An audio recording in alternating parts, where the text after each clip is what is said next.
banyak yang belum masuk. Kenapa? Bis efek libur atau gimana ya? Kamis itu nggak libur ya? Liburnya hari Rabu bukan? Ada yang tidak libur hari Rabu kemarin? Ada dosen yang minta kuliah?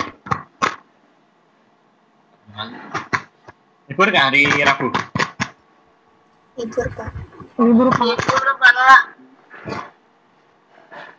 Oke, semoga nanti teman-teman yang lain bisa segera menyusul untuk gabung sama kita dan sama-sama bermanfaat dari kuliah hari ini ya. Oke, determinan itu banyak materinya dan kita sudah sempat di antaranya.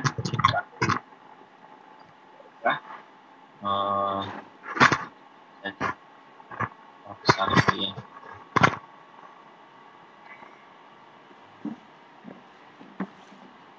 Mana nih? Oke. Nah, sifat determinan seperti yang saya sampaikan tadi bahwa ini sudah pernah kalian pelajari di SMA.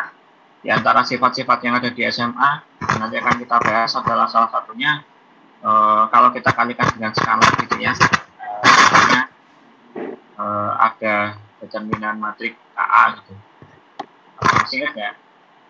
Determinan matrik dari K dikalikan dengan A. K-nya ini skalar ya. Kalau ini skalar. Ada yang ingat?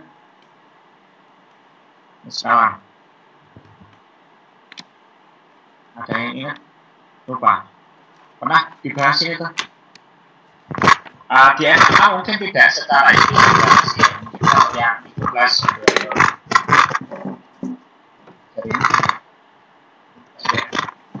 Mungkin di SMA. Jadi kalau misalnya kita kalikan sebuah skala dengan matrik, misalnya dari yang 2 kali 2 itu nanti jadi K kuadrat. K kuadrat dikalikan determinan. K kuadrat determinan. Nah ini nanti bisa kita generalisir ya. Mengurangi kalian jadi apa? Asal mulanya dari mana? Dulu dari sini. Ya. Nah, kita mulai dari yang kemarin kita bahas bahwa jika kita punya sebuah matrik yang satu barisnya itu kita kalikan dengan skala K, maka determinannya dari matrik yang sudah kita kalikan itu akan jadi seperti ini. Jadi wajar kalau kemudian K-nya ini bisa keluar, kemudian determinannya jadi hal yang sama. Jadi kalau misalnya satu baris saya kalikan dengan K, maka jadinya K kali determinan dari matrik yang lama. Gitu ya. Nah, otomatis kalau misalnya ini setiap barisnya K kalikan K, gitu kan. Berarti kan kalau K-nya ada 2 baris, berarti jadi K kuadrat gitu. Kamu nggak yang bisa dipahami ya. Kalau K-nya ada di 3 baris, jadi di sini ada K semua, ini ada K semua, ada K semua. Jadinya wajar kalau kemudian jadi K pangkat 3 gitu. Kan kalau satu baris ada K. Ada tambahan satu baris lagi yang sama-sama K nilainya, berarti jadi K kali K lagi, jadi K kuadrat dengan A. Nah kalau ada 3 berarti jadi K.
Pak, maaf, suaranya hilang, Pak.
ukurannya 3x3, jadinya kan K × 3 gitu ya. Asal mulanya dari kalau K-nya ada 1 gitu, kita kalikan dengan sebuah garis itu dengan K, itu jadinya K kali determinan A. Jadi kalau satu garis dikalikan dengan K, jadinya K kali determinan A.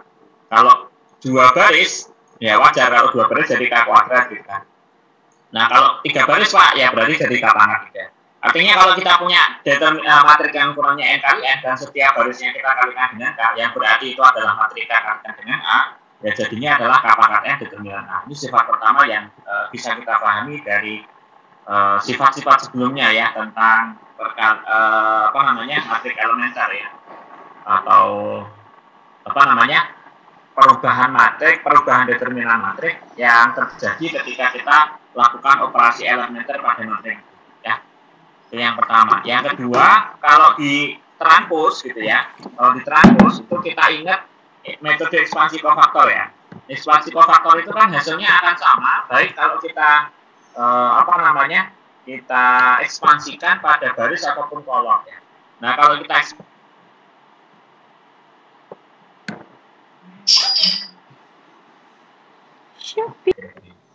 ya kira-kira lah, pokoknya dengan metode ekspansi kofaktor pada baris dan pada kolom gitu ya, itu akan menghasilkan matrik A dan A transpose.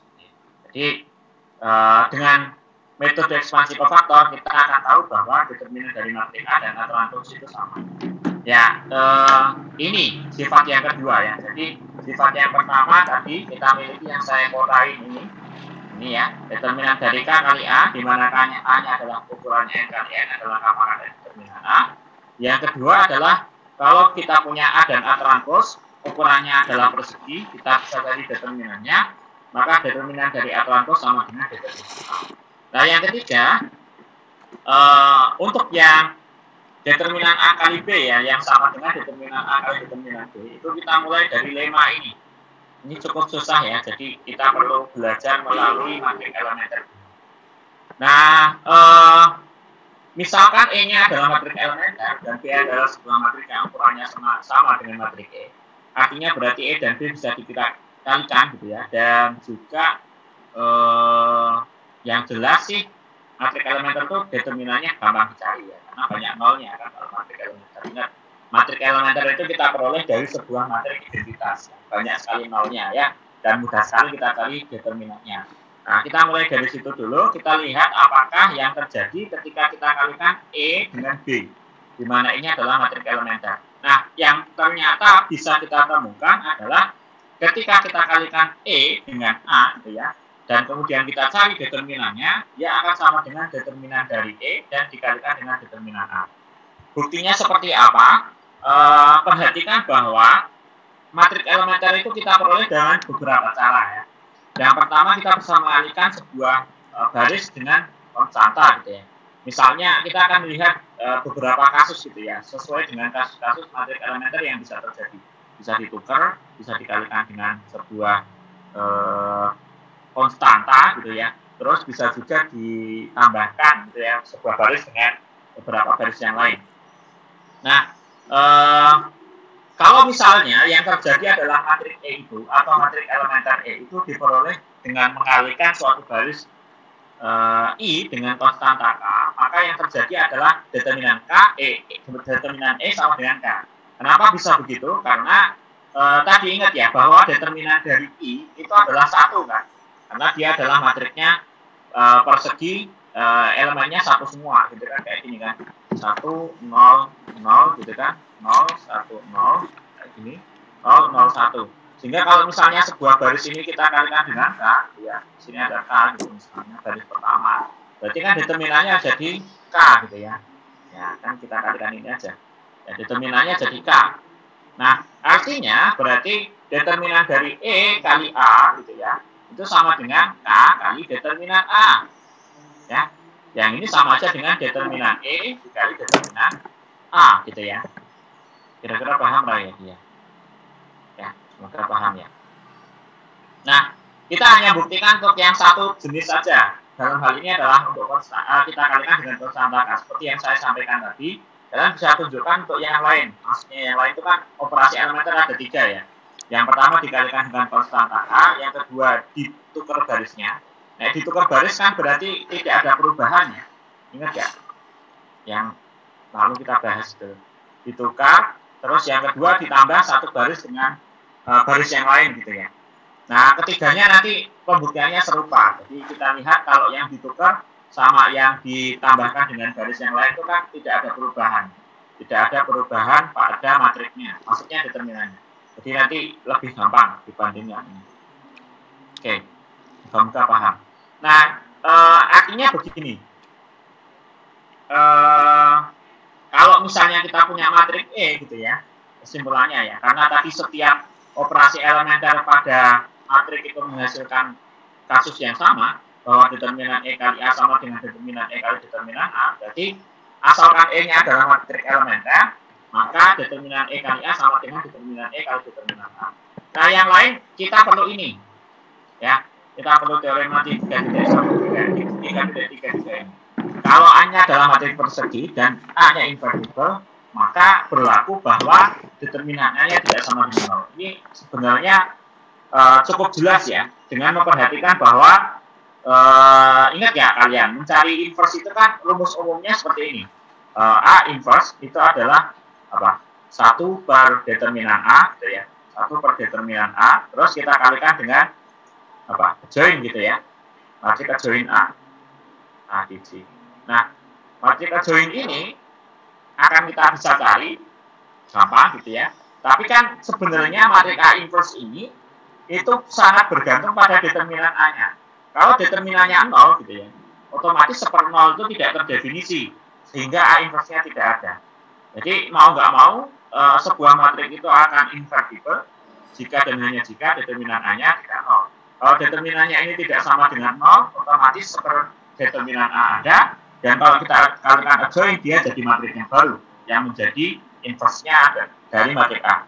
Sebaliknya kalau dia 0, berarti 1/0 itu tidak ada, yang berarti A inverse-nya tidak ada. Itu saya kira hal yang sangat sudah lumrah dan kalian akan pelajari di SMA. Nah, ini sekarang, nah sayangnya ini sebagai latihan ya buktinya. Nanti saya kira tidak susah. Hanya kalau kita punya A dan B, dua matrik persegi yang ukurannya sama, maka determinan A kali B sama dengan determinan A kali determinan B. Nah, sayangnya ini bukti sebagai latihan ya. Kira-kira bisa nggak?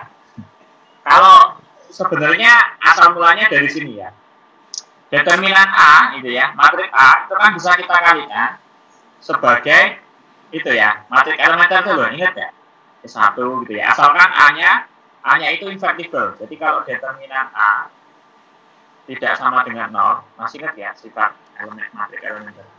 Atau intinya si A itu punya inverse gitu ya, A inverse ada, ya. Maka A itu bisa kita nyatakan sebagai perkalian elementer E1, E2 dan berhingga ya, E2 sampai EK gitu ya. EK terus yang terakhirnya adalah identitas. Ini adalah sifat dari matrik yang dia determinannya ada, atau sorry bukan ada, tapi determinannya tidak mau, atau A inverse-nya ada. Nah, sekarang kalau dia itu bisa dinyatakan sebagai E1 sampai EK, dikalikan I, berarti kan menurut sifat yang tadi, gitu ya, ini kan berarti bisa dituliskan, dijabarkan kayak gini. Jadi E1, ya, E1, E2, ini, oh ya, langsung bawahnya, belakangnya saya. Ini dikalikan B. Padahal sebelumnya kita punya lema yang mengatakan bahwa determinan dari E1 dikalikan A gitu ya, anggaplah ini A gitu, akan sama dengan determinan dari E1 kali A. Nah, berarti ini bisa jadi gini, determinan E1 dulu dikalikan determinan A gitu ya. Determinan E1 dikalikan dengan determinan A.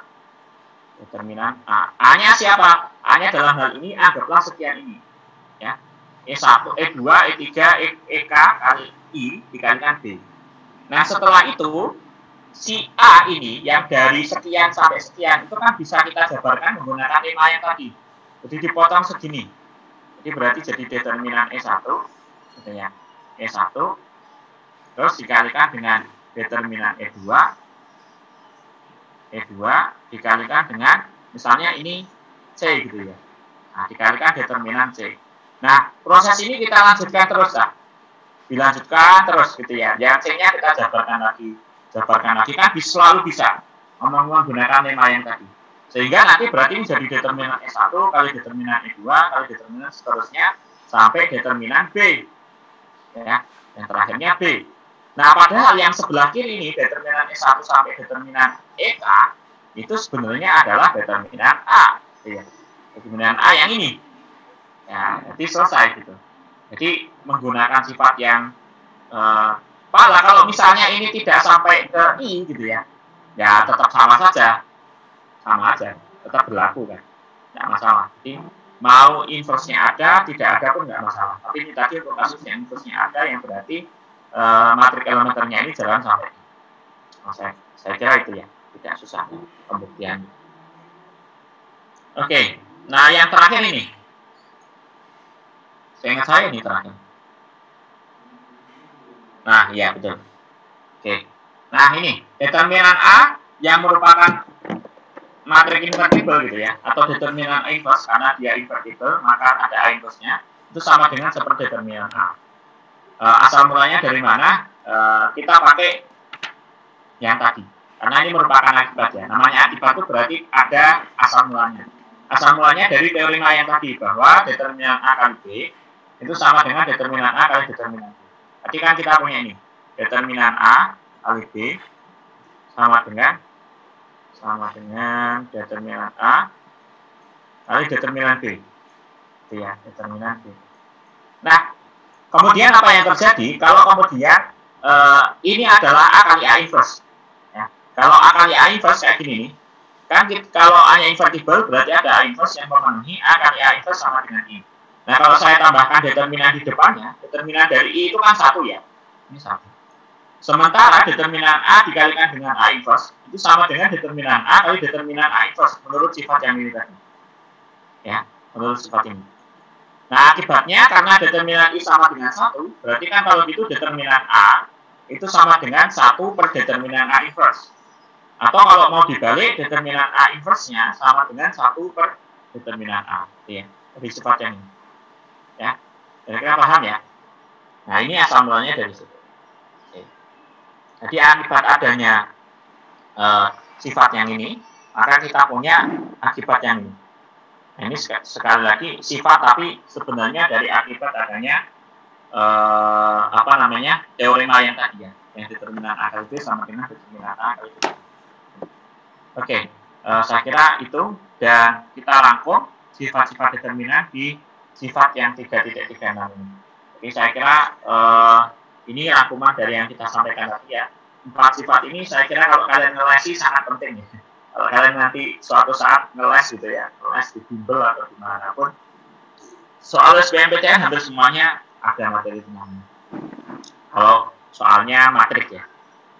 Saya kebetulan sering ngeles jadi tahu. Kayak gini tuh sering dipakai gitu ya. Kalau untuk taraf SMA, soal SBM utamanya ya sih itu ini adalah pernyataan ekuivalen berkaitan dengan matrik yang berukuran n kali n ya. Ini sangat penting juga. Jadi intinya begini, yang lalu kita sempat belajar bahwasanya kalau A-nya invertible itu solusi dari pernyataan A sama dengan 0 itu kan trivial. Kenapa? Karena A inverse-nya ada gitu ya. Sehingga nanti kalau ini tak kalikan dengan A inverse di kiri, berarti A kali A inverse sama dengan I kali X sama dengan 0 kali A inverse ya. Jadi sama aja 0. Sehingga solusinya trivial, 0 semua gitu ya. Nah, ini juga, jadi kalau kita bilang matriknya invertible itu sama saja dengan matriknya dapat direduksi sebagai matrik identitas.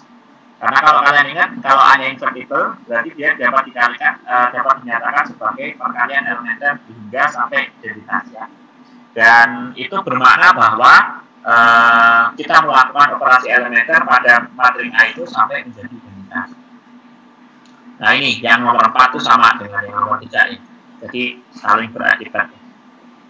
Nah, kalau misalnya dia matriknya adalah invertible, maka solusi dari persamaan ini jelas dia trivial. Kenapa trivial? Sekali lagi sama. Karena kalau A-nya invertible berarti ada A inverse, jadi kita bisa kalikan dari sebelah kiri. Ya, ini A inverse, yang ini sama dengan A inverse B. Nah, karena inverse itu tunggal, jadi inverse itu selalu cuma satu ya. Jadi A inverse-nya itu pasti cuma satu toh. Berarti kalau gitu A inverse kali B itu ya hanya ada satu. Ya, jadi mau nggak mau berarti trivial. Solusi trivial kan hanya satu. Oke. Selain itu ini ya, determinan A tidak sama dengan 0. Ini saya kira hal yang tadi sudah kita bahas. Kalau 0 ya berarti dia tidak invertible. Kalau invertible berarti 0. Sifat-sifat ini saya kira perlu diperhatikan ya. Jadi kalau kalian bilang bahwa matrik A invertible itu sama saja bilang bahwa solusi SPLA sama dengan 0 itu trivial.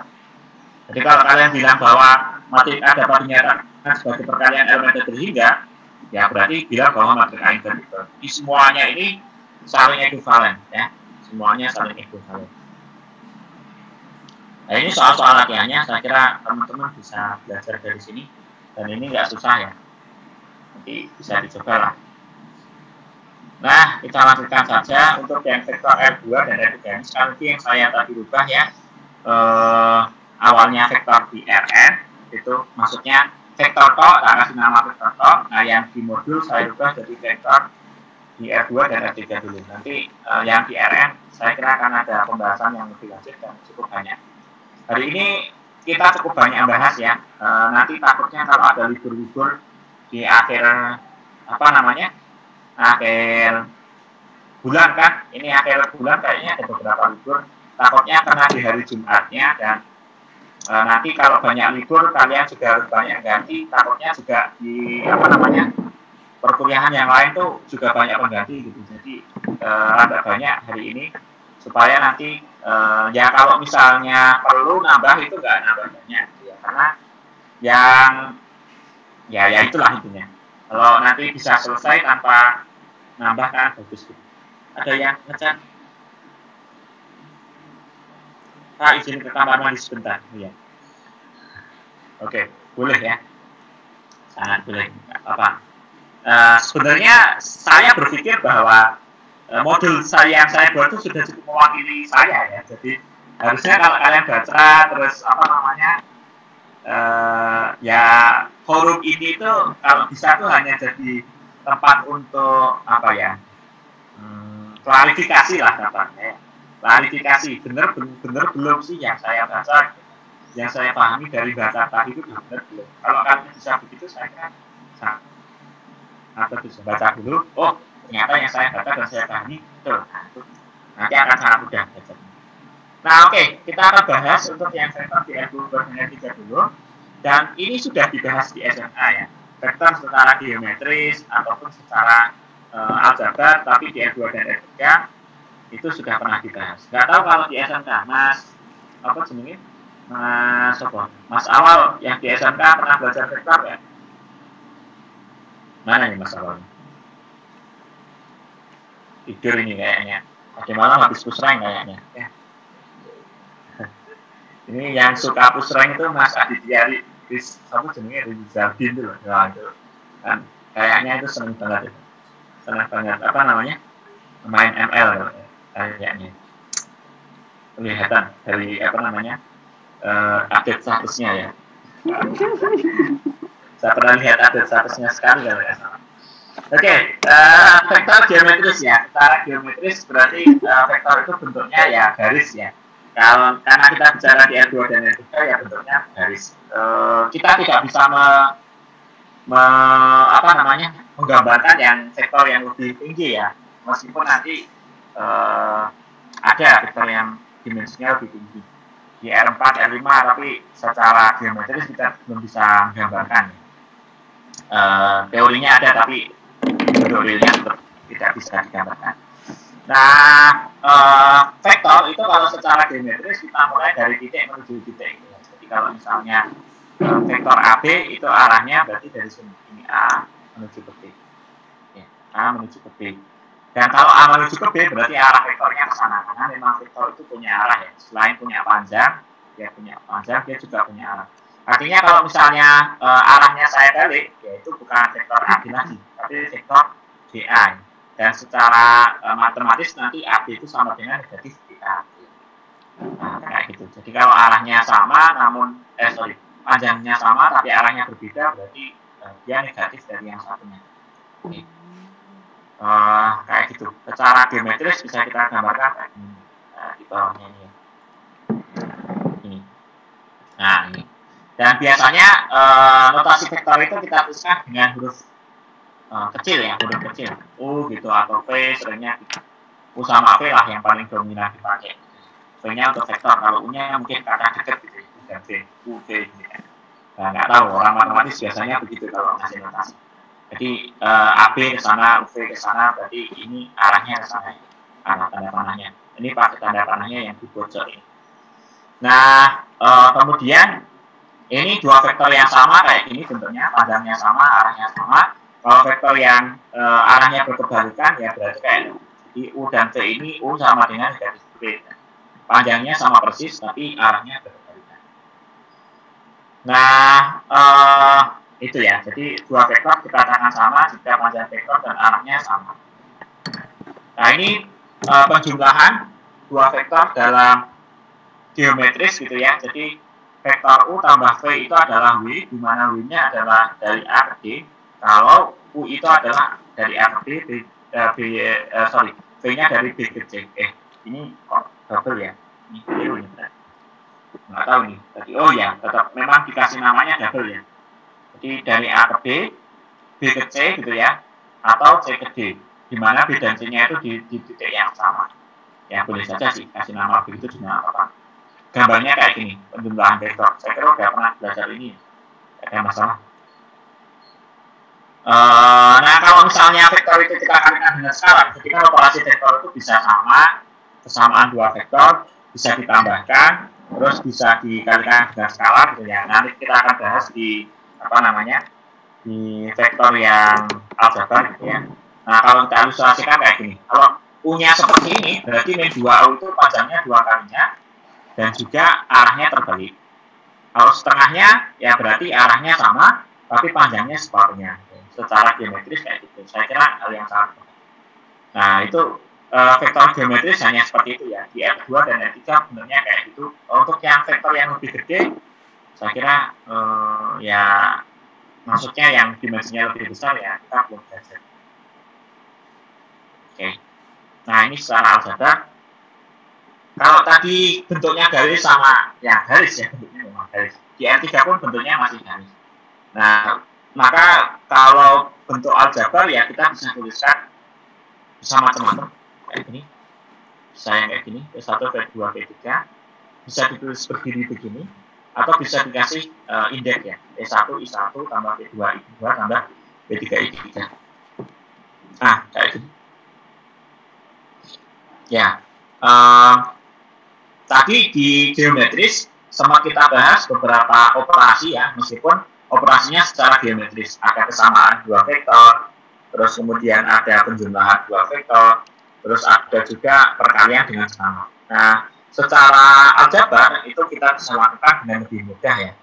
Jadi kalau misalnya dua vektor dikatakan sama ya kalau elemen letaknya sama gitu ya. Jadi kalau U1 sama B1 sama, U2 sama B2 sama, dan U3 sama B3 sama. Tentu U dan V harus punya dimensi yang sama ya. Jadi kalau U-nya di R3 ya V-nya harus di R3. Kalau U-nya di R2, V-nya di R3 ya nggak akan ketemu gitu kan. Oke, saya kira mudah. Kalau U dan V sama ya berarti elemen letaknya sama ya, contohnya kayak gini. Penjumlahan dan pengurangan dua vektor saya kira juga hal yang mudah, teman-teman sudah pernah belajar. Nanti mungkin kalau di RN kita akan lebih perdalam tentang sifat-sifatnya ya. Karena ini kan kuliah, kalau ini kan materi SMA. Jadi hanya mengenalkan dulu aja. Oke, ini perkalian skalar. Nah, ini panjang ya, panjang vektor. Notasinya seperti ini dan asal mulanya sebenarnya dari ini ya. Dari apa namanya? Pitagoras. Pernah belajar Pitagoras kan? Jadi kenapa kalau itu bisa apa namanya? Bisa jadi akar kayak gini ya? Asalnya dari Pitagoras. Jadi kita mungkin bisa gambar di sini. Jadi kalau misalnya saya punya kayak gini, jangan dah. Ulang. Misalnya saya punya nih, ini sumbu X, ini sumbu Y gitu ya. Nah, lalu saya punya garis kayak gini. Iya. Ini vektornya dari A menuju ke B. Kasih nama V gitu lah, arahnya ke sana. Nah, panjangnya vektor ini kan berarti panjang luas garis ini sebenarnya ya. Nah, panjang luas garis ini kan sebenarnya bisa dicari pakai ini. Nah, sampai di sini. Nah, jadi yang sekian ini sama sekian ini. Nah, yang sekian ini itu kan kalau ini misalnya X2, Y2. Terus yang di sini itu misalnya X1, Y1. Itu ya. Berarti kan kalau gitu, dari tempat ini ke tempat ini itu adalah selisih dari X2 dikurangi X1. Jadi segini itu X2 dan X1. Gitu kan. Kayak ini. Terus yang sebelah sini itu adalah Y2 dan Y1. Kayak gini. Nah, dengan demikian berarti jarak dari A ke B itu adalah X2 min X1 dikuadratkan ditambah Y2 min Y1 dikuadratkan. Itu ya. Nah, X2 min X1 itu sama dengan vektor U ya. Jadi kalau ini V-nya itu adalah U1, U2, ini U1, U2. Maka U1 kan sebenarnya adalah X2 min X1. Dan U2-nya adalah Y2 min Y1 sebenarnya ya. Jadi ruas vektor ini itu bisa dinyatakan U1, U2 dengan U1-nya adalah X2 min X1 dan U2-nya adalah Y2 min Y1. Sehingga kalau pakai Pythagoras tadi panjang vektor V itu adalah kuadratnya ini ditambah kuadratnya ini, berarti sama aja dengan akar dari U1 kuadrat tambah U2 kuadrat kayak gini. Kalau di R2, tapi kalau di R3 ya tambahkan aja, sama ya. Di kasusnya samanya di R3. Jadi kalau gambarkan R3 kayak gini ya, ya gitu ya. Jadi ini asal mulanya dari Pythagoras.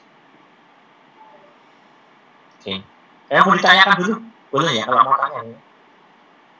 Tapi ya insya Allah kalau baca ini masih mudah sih.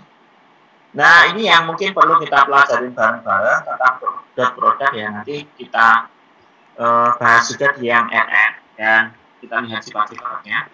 Karena nanti ini basic untuk kalian sampai ke aljabar nilai lanjut. Kalau nanti kalian ngambil aljabar nilai lanjut, aljabar nilai lanjut semester, waduh, jadi kalian kan kuliahnya pakai MKKB,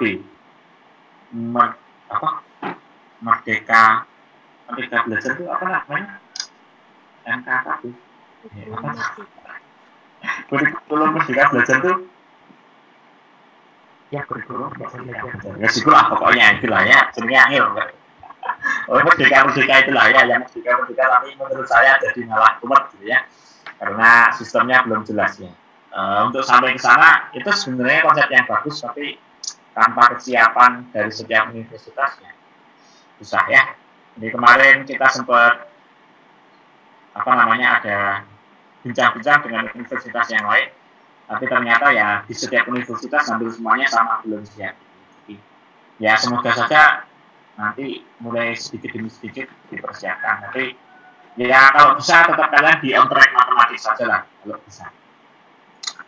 Ya nggak perlu, boleh sih magang boleh, tapi di zaman sekarang tuh kalau gaduh-gaduh malah tambah nggak jelas. Ya zaman sekarang tuh yang dibutuhkan adalah orang yang punya kemampuan khusus di satu bidang tertentu. Kalau kalian pintar di segala bidang itu kayaknya malah susah ya, nyari kerjanya malah susah. Ya kalau pintar banget di semua bidang oke, tapi kalau hanya setengah-setengah di semua bidang malah nggak punya keahlian, sama aja mau ngapain gitu. Makanya saya rada aneh itu, menurut saya rada aneh, kurikulum itu rada aneh ya, tapi ya ada baiknya. Oke, yang ini yang saya kira nanti perlu kita jabarkan sedikit lebih banyak, tapi definisinya sudah kita punya di di SMA ya. Ini mau berdimensi n, dimensi 3 sama aja, semuanya sama, bahwa perkalian dari U vektor U dan V secara dot produk gitu ya. Secara dot itu adalah panjang U kali panjang V kosinus alfa. Nah, ini dipakai kalau vektor posisi dan U itu diketahui ya. Jadi kita bisa nyari panjang U dan V menggunakan norm tadi ya, pakai ini, ya, pakai atasnya ini. Nah, tentu saja kalau misalnya kita punya ya, yang perkalian yang pakai Terwis, ya, kalau misalnya diketahui U-nya adalah U1, U2, U3, P-nya V1, V2, V3, kan sebenarnya U dot V itu bisa pakai U1, V1, tambah U2, V2, tambah U3, V3. Bisa pakai itu kan. Nah, asal mulanya dari mana itu yang belum pernah dijelaskan ya. Maka hari ini mungkin perlu kita bahas lebih lanjut tentang itu. Nah, asal mulanya tetap dari sini ya. Mulainya dari sini. Kita coba lihat dari gambar ini dulu deh. Nah, gambar ini ya. Meskipun gambarnya agak jelek nih, muka tetap paham. Jadi kalau misalnya saya punya U dan punya V, berarti kan W itu bisa kita nyatakan sebagai apa? Kalau arahnya kayak gini nih. W-nya itu berarti V min U ya, atau U min V ya. Nah, di sini lah. Ya. Tapi dari aturan kos dulu, masih ingat aturan kos? Ya, aturan kos. Di SMA pernah belajar aturan kos kan? Aturan kos, bukan yang samping termiling ya. Aturan kos, ingat nggak? Kalau misalnya ada segitiga, yang mana? Kos kuadrat sama dengan Kos kuadrat. Enggak kos kuadrat ya. Ini misalnya ini ya, misalnya saya mau nyari W kuadrat. W kuadrat sama dengan apa? U kuadrat gitu kan? Jadi U kuadrat tambah ditambah V kuadrat. V kuadrat dikurangi Min 2 kali U sama 2 UV kali kosinus alfa gitu kan? kosinus alfa. Nah itu. Jadi kita milikinya yang ini dulu. Nah, oke. Tapi karena ini konteksnya vektor, berarti kita tambahkan panjangnya. Ini panjang U, panjang V gitu ya, panjang W. Terus yang di sini juga panjang U, panjang V. Yang sudah saya tuliskan sebelumnya di atas. Itu. Nah, ini. Yang ini. Pakai aturan kos, maka kita miliki ini. Nah, lalu W itu sendiri, W itu kan berarti vektor BC ya. W itu vektor BC. Dan vektor BC itu sama dengan vektor C dikurangi B. Menurut definisi yang awal tadi. BC itu kan C min B. Sementara C itu diwakili oleh V dan B itu diwakili oleh U. Artinya vektor W ini bisa kita nyatakan sebagai V min U. Ya. Jadi W ini bisa dinyatakan sebagai V min U. Nah, artinya berarti karena tadi W kuadrat sama dengan sekian ini, maka V min U kuadrat itu berarti sama dengan sekian ini. Gitu ya. Jadi ini tadi W kan. Nah, oke. Dari sini berarti kalau misalnya saya ngambil yang 2, panjang U panjang V kosinus alfa, tak pindah ruas ke sana ya. Berarti kan jadi panjang V kuadrat tambah panjang U kuadrat dikurangi panjang V min U kuadrat. Kayak gini kan. Dan karena di sini ada 2-nya, berarti jadi setengah. Ya, itu hanya operasi aljabar biasa. Nah, kemudian kalau kita ini untuk R3 ya, untuk dimensi 3. Berarti kita ambil U-nya sama dengan U1, U2, U3, V-nya V1, V2, V3. Maka dengan permisalan itu kita miliki ini. Jadi yang sebelah kanan, kita hitung sebelah kanan. Berarti kan panjangnya U itu sama dengan U1 kuadrat tambah U2 kuadrat tambah U3 kuadrat. Ini pakai definisi tadi.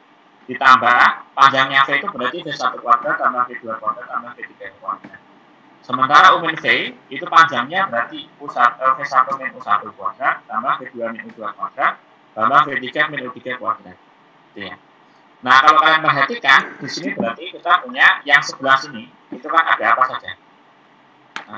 Ini kan berarti ada V1 kuadrat gitu kan. Ditambah U1 kuadrat terus min 2 U1 V1 gitu kan. Ya enggak? Ya. Nah, itu kan berarti akan hilang dengan ini. Karena ini minus kan. Berarti yang ini sama yang ini itu hilang sama ini. Gitu ya. Nah, sehingga yang U2 dengan V2 juga akan hilang dengan yang sebelah sini sama sebelah sini. Nanti tersisa 2 U2 V2. Yang U3 dengan V3 juga akan hilang dengan yang sebelah sini sama sebelah sini. Tersisa 2 V3 U3. Nah, artinya berarti yang penjabaran di dalam kurung ini sampai belakang ini itu menyisakan ini saja. Kenapa plus Pak? Ya karena minus ketemu minus lagi. Gitu kan. Jadi tinggal ini toh. Nah, akibatnya apa? Akibatnya berarti ya kalau kita kalikan setengah berarti jadi U1 V1, U2 V2, U3 V3. yang berarti bahwa U dot V, gitu ya. Kenapa ini bisa jadi U dot V? Karena yang sebelah kiri tadi, kan kalau kalian perhatikan yang sebelah kiri itu, atas ini, sebelah kiri itu adalah ini, panjang U, panjang V, kosinus alfa. Yang ini sebenarnya sama dengan U kali V ya. Ya enggak? Jadi kan definisinya U kali V itu. Ya ini ya. Jadi panjang U, panjang V, kosinus alfa berarti sama dengan ini. Dan ini yang kiri ini sama dengan U dot V. Ya, saya kira hal yang cukup mudah ya. Sehingga U dot V-nya adalah U1 V1 tambah U2 V2 tambah U3 V3. Nah, kalau kita kembali lagi ke rumus yang tadi, yang awal ya, dari sini, berarti ini sama sih kayak biasanya. Kosinus alfa itu bisa kita cari dengan U panjang V dibagi dengan, U dot V dibagi panjang U kali panjang V. Yang ini ya. Nah, ini. Kayak gini. Ini sudah pernah kan SMA, sudah tahu ya. Tahu. Oke. Nah, meskipun cukup cepat, tapi semoga saja paham ya. Nah, yang terakhir sebelum diakhiri ini ada proyeksi. Ya kan terakhir kan saya yang terakhir proyeksi. Ya, betul. Contoh-contohnya nanti teman-teman baca sendiri ya. Nah, ini proyeksi vektor. Ya, ini juga sudah pernah kan. Kita bahas di R2 karena gampang di R2. Nah, lambangnya hanya saya rubah saja. Kalau di SMA mungkin tidak ada tulisan kayak gini. Jadi ini kalau kalian belajar sampai ke yang sampai ini lanjut, ada yang vektornya itu untuk di RN gitu ya. Kalau ini untuk yang R2 saja. Jadi namanya proyeksi ortogonal gitu ya. Jadi berarti proyeksi dari vektor U pada vektor V itu apa? Ya, yang ini. Jadi sekian ini. Ini namanya proyeksi dari vektor U pada vektor V. Ya. Nah, kalau kalian perhatikan gitu ya. Ya, di bawahnya ini sudah ada sih. Nah. Nih. Jadi proyeksi vektor U pada V itu adalah AD ya. Ya. Nah, sementara kita punya gitu ya. Kosinus alfa, kalau ini kita kasih nama alfa. Ini itu alfa. Ini alfa. Berarti kosinus alfa kan samping bermiring ya. Samping itu berarti yang ini ya. AD tadi ya. AD per U gitu kan. Ya ini. Kosinus alfa sama dengan AD per U. Nah, padahal kosinus alfa itu ada sendiri. Kosinus alfa tadi apa? Menurut yang kita simpulkan di akhir tadi. Kosinus alfa adalah apa? U dot V gitu kan. Yang ini. Ini adalah U dot V per panjang U gitu kan. Kali panjang V. Ya enggak? Ini kan?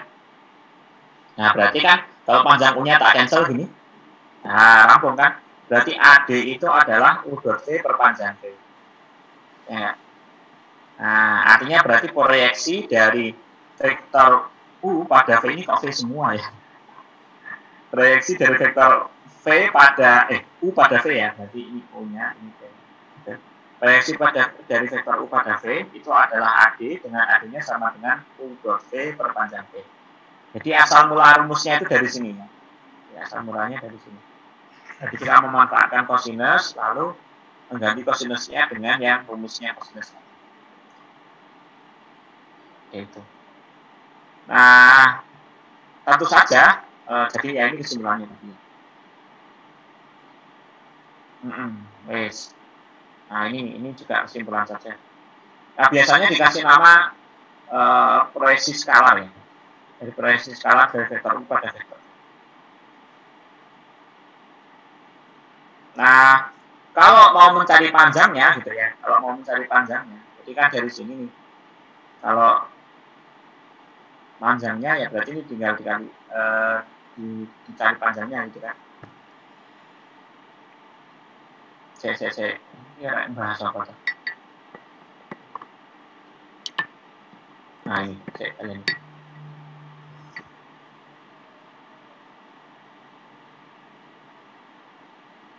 Ya. Oke, jadi kalau untuk ini tadi kan skalanya ya. Skalanya mana tuh ini? Nah ini. Kalau kita perhatikan apa namanya, ini tadi kan untuk nyari panjangnya doang. Kalau vektor AD-nya gimana gitu kan? Vektor AD itu kan bagiannya vektor V gitu ya. Sebagiannya vektor V. Artinya berarti untuk mencari AD itu kita bagi dengan panjangnya V, lalu kita kalikan dengan V gitu. Paham nggak ya? Namanya vektor satuan gitu. Jadi kalau ini kan AD itu sebagiannya, jadi AD itu adalah sebagiannya vektor V. Jadi untuk mencari vektor AD itu sama dengan panjangnya AD, gitu ya, panjangnya AD. Kita bagi dengan panjangnya V, terus kita kalikan dengan vektor V. Nah, gitu. Jadi vektor AD itu dicari dengan panjangnya AD berapa, per panjangnya V berapa, dikali V. Kenapa? Karena kan ini sebagiannya V. Jadi kalau misalnya gini ya, di sini itu panjangnya 2, segini itu 5. Nah, berarti vektor V itu, vektor AD itu 2/5 dari panjangnya V gitu kan. Paham nggak? Kan cuma sampai sini. Nah, sehingga kita cari panjangnya AD berapa, dibagi dengan panjangnya V, terus dikalikan dengan si V gitu. Si V-nya vektornya kayak apa? Oke. Nah, karena tadi panjangnya AD, panjang AD itu adalah apa tadi? AD tadi apa panjangnya? Kan ini proyeksi tadi. Ini adalah U dot V per panjang V. Ini kan. Nah, ini rumusnya dari AD. Nah, dengan demikian berarti kalau AD saja yang tadi sudah saya jelaskan, AD tadi sama dengan apa tadi? Panjang AD, gitu kan? Panjang AD dibagi dengan panjang V dikalikan dengan V, gitu kan? Berarti kalau gitu karena panjang AD-nya sama dengan ini, ya kita gantikan saja. Jadi jadi apa dong? U dot V per panjang V, gitu kan? Dan masih dibagi lagi semuanya ini. Salah. Kita hapus nih. Sama dengannya nggak di sini. Sama dengannya. Dibagi lagi dengan panjang V dan dikali V. Nah, yang ini dibagi ini, berarti jadi panjang V kuadrat. Jadi U dot V per panjang V kuadrat, dikalikan dengan ya ini yang kita sebut sebagai proyeksi vektor ya biasanya. Jadi kalau yang ini tadi namanya proyeksi skalar gitu ya. Yang ini skalar gitu kan. Ini skalar. Yang ini vektornya. Ya karena hasilnya vektor. Kalau yang ini kan hasilnya panjang. Ya itu ya yang dibahas di SMA itu. Jadi asal mulanya saya kira dari situ. Moga-moga cukup jelas ya. Sip. Oke. Ini materi-materinya masih SMA, jadi saya kira contohnya juga teman-teman bisa kerjakan ya. Wis. Ini besok terakhirnya ini nilai dan vectoration, tapi sebelumnya akan saya bahas tentang vektor DRN. Jadi masih ada vektor DRN. Nah, yang di SMA yang belum pernah kalian temui adalah ini ya. Belum pernah kan dengar eigen gitu. Apa itu eigen? Ya nanti itu pertemuan terakhir kita nilai dan vektor S. 9 atau 10? Ada yang ingat dari ini pertemuan keberapa? Saya kok lupa ya. Halo, ada yang ingat sekarang pertemuan keberapa? Ke-9? Apa ke-10? Kita sudah berapa lama UTS-nya? UTS-nya kemarin. Berarti ini oke, berarti ini 2 minggu setelah UTS ya? Ya. 2 minggu setelah UTS kan berarti pertemuan ke-9. Berarti masih ada 5 pertemuan lagi. Panjang.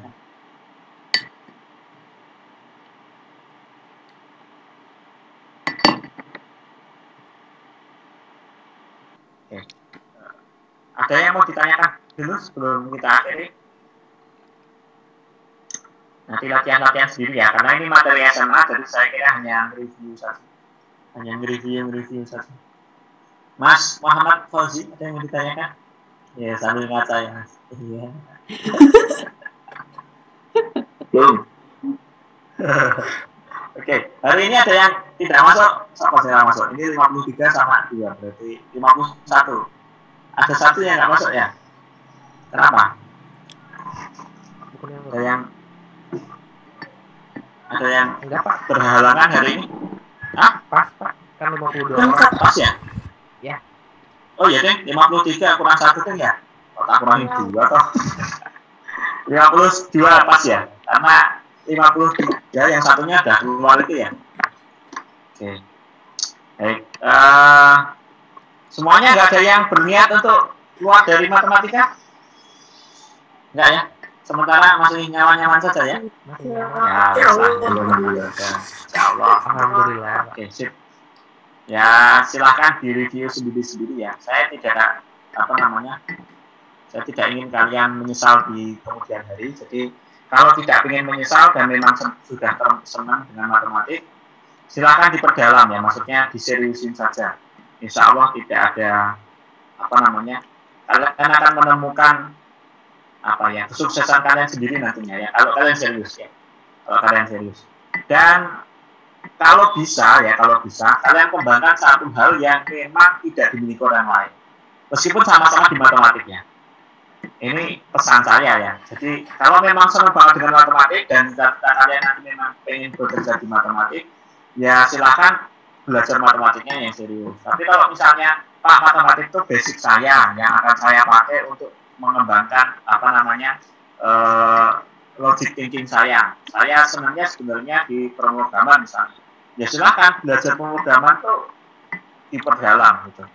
Nggak harus di kuliah ya namanya belajar itu ya. Sekarang kan media online sangat banyak ya. Kalian bisa nyari di YouTube gitu kan belajar. Teman saya tuh anak matematik tapi dia sangat senang dengan programming. Sekarang kerjanya di mana-mana, udah pernah di Traveloka, di Gojek, terus gajinya rata-rataan gitu ya. Teman saya yang lain senang matematik tapi dia bidangnya statistik. Dia senang banget sama statistik. S2-nya ngambil bagiannya di aktuaria. Sekarang kerjanya di aktuaris. Ya, sukses juga di sana. Jadi banyaklah yang akhirnya punya wirausahawan, jadi wirausahawan yang sukses juga banyak. Kuliahnya jalan, nilainya juga bagus gitu ya. Tapi pas dia kuliah, ya ikut organisasi, belajar dengan teman-teman dan bolak-balik gagal mendirikan usaha sendiri atau ikut orang lain gitu ya. Bisa dihitung lebih dari mungkin 20-an usaha yang dia lakukan selama kuliah. Jadi gonta-ganti gitu ya. Karena di sini gagal gitu ya, jualan bunga pernah, jualan coklat pernah, jualan mainan anak-anak pernah gitu ya, jualan baju yang paling lama gitu ya, sampai sekarang punya butik gitu ya. Ya yang sukses sih butiknya sebenarnya. Jadi kayak gitulah. Saya kira teman-teman tuh ya yang penting serius. Ya, tapi kuliahnya bagus. Umroh gitu lah. Ya, saya kira teman-teman bisa lah seperti itu. Asalkan serius. Ya, yang penting semangat seperti ini itu kalian jaga sampai akhir guys. Ya biasanya nanti semester 3, 4 itu sudah loyo gitu ya. Ibaratnya layangan tuh udah kayak mau putus gitu. Itu biasa, tapi itu biasa. Nah, yang bisa jaga semangat dari awal sampai akhir tetap on fire gitu ya itu yang akan memenangkan perlombaan kalian di sini. Terus itulah. Ya maksud saya mudah-mudahan semangatnya tetap dijaga sampai akhir kayak gini terus, belajarnya tetap serius ya. Ini kalau saya kuliah di semester atas tuh ya, saya yang nungguin mahasiswa coba. Ya. Jadi saya tuh mau kuliah tuh nungguin mahasiswa. 15 menit itu saya masuk di Zoom tuh baru ada 2 anak. 3 anak itu kan ya meskipun memang mahasiswanya cuma 10 ya, tapi kalau baru ada 2 anak saya juga tetap semangat belajar. Selamat pagi, assalamualaikum warahmatullahi wabarakatuh. Waalaikumsalam.